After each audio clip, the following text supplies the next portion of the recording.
Tongkat Ajaib oleh Berli Multiani dengan judul Mukjizat dalam perspektif keajaiban di tengah laut. Bunga melati kembang sekuntum di atas batu. Cantik bunganya seperti Nagita. Saya ucapkan Assalamualaikum warahmatullahi wabarakatuh. Duduk di sana, dengarkan saya bercerita. Olahan jambu hasil buah pitah. Lezat rasanya mudah untuk didapat.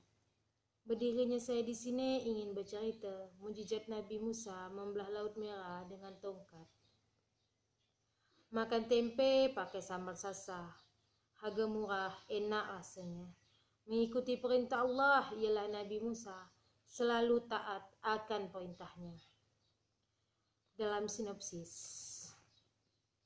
sebuah kisah datang dari kota Mesir.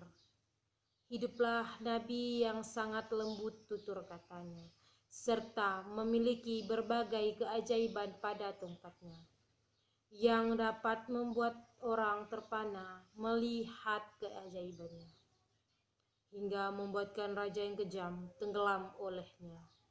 Hadirin yang berbahagia, siapakah Nabi itu? Bagaimanakah kisahnya? Untuk mengetahui cerita selengkapnya, mari kita dengar bersama. Alkisah bermula di kota Mesir. Di sana hiduplah kaum Bani Israel beserta Nabi Musa alaihissalam serta Raja Fir'aun. Suatu ketika, seorang Bani Israel mendapatkan perlakuan kejam dari Raja Fir'aun yang membuatkan Bani Israel tidak tahan dengan perlakuan Fir'aun, sehingga mereka pun mengajak Nabi Musa alaihissalam untuk pergi meninggalkan Mesir menuju Kanaan. Nabi Musa alaihissalam pun setuju sembari berkata, "Iyalah, malam ini kita tinggalkan Mesir." Kemudian kaum Bani Israel pun berangkat mengikuti perintah Nabi Musa alaihissalam dari Mesir menuju Kanaan.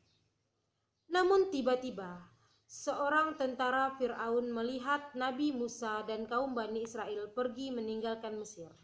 Lalu tentara Fir'aun pun mengabarkan kepada Raja Fir'aun akan hal tersebut, sehingga membuatkan Raja Fir'aun marah dan berkata, "Memang luar biasa Nabi Musa sama Bani Israel ni. Pergi diam-diam dia. Tunggu kita ya. Aku binasakan kita. Tentara, siapkan kuda sama pasukan." Dengan menuruti perintah Raja Fir'aun pun, pasukan tentara menyiapkan kuda beserta pasukannya. Namun dalam perjalanan, Raja Fir'aun melihat Nabi Musa alaihissalam dan kaum Bani Israel sedang pergi bergerak meninggalkan kota Mesir, sembari berkata, "Hoi Musa, Bani Israel, jangan pergi kita ya, kalau aku dapat binasa kita." Ketika mereka melihat ke belakang, ada Fir'aun dan pasukannya yang sedang mengejar mereka. Maka Nabi Musa beserta kaum Bani Israel pun semakin bergegas meninggalkan kota Mesir dengan berkata, "Yuk cepat Bani Israel, nanti kita kena tangkap Fir'aun." Dengan bergegas, Nabi Musa dan Bani Israel pun sampai di pesisir pantai, yang membuatkan mereka panik dan kebingungan. Dalam keadaan panik dan kebingungan, Allah Subhanahu wa Ta'ala memberi perintah kepada Nabi Musa alaihissalam untuk memukulkan tongkatnya ke Laut Merah. Nabi Musa alaihissalam pun berkata kepada kaum Bani Israel, "Jangan takut Bani Israel, Allah ada dengan kita, jadi kita tenang ya."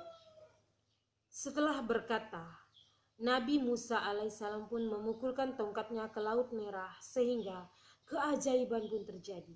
Laut Merah itu terbelah menjadi dua sehingga menimbulkan lorong. Kemudian Nabi Musa alaihissalam dan kaum Bani Israel pun dapat melintasi Laut Merah tersebut. dengan arahan Nabi Musa alaihissalam yang berkata, "Ayolah cepat pergi lewat kolong laut ni." Maka Nabi Musa alaihissalam pun beserta kaum Bani Israel berjalan di lorong tersebut dan meninggalkan Mesir menuju Kanan. Lalu Fir'aun pun sampai di tepi pantai dan melihat Nabi Musa alaihissalam beserta Bani Israel berada di tengah lorong tersebut. Kemudian Fir'aun beserta tentaranya pun ikut melintasi lorong tersebut karena ingin mengejar Nabi Musa dengan berkata, "Kenalah kau Musa dekat Dania." Dengan gagahnya Raja Fir'aun beserta tentaranya pun melintasi lorong tersebut tanpa memperhatikan pasangnya air laut. Sehingga sampailah Nabi Musa beserta kaum Bani Israel di pesisir pantai. Namun Raja Fir'aun dan pasukan tentaranya masih berada di tengah laut tersebut, yang tanpa mereka sadari bahwa air laut mulai pasang kembali, sehingga membuatkan mereka tenggelam di Laut Merah.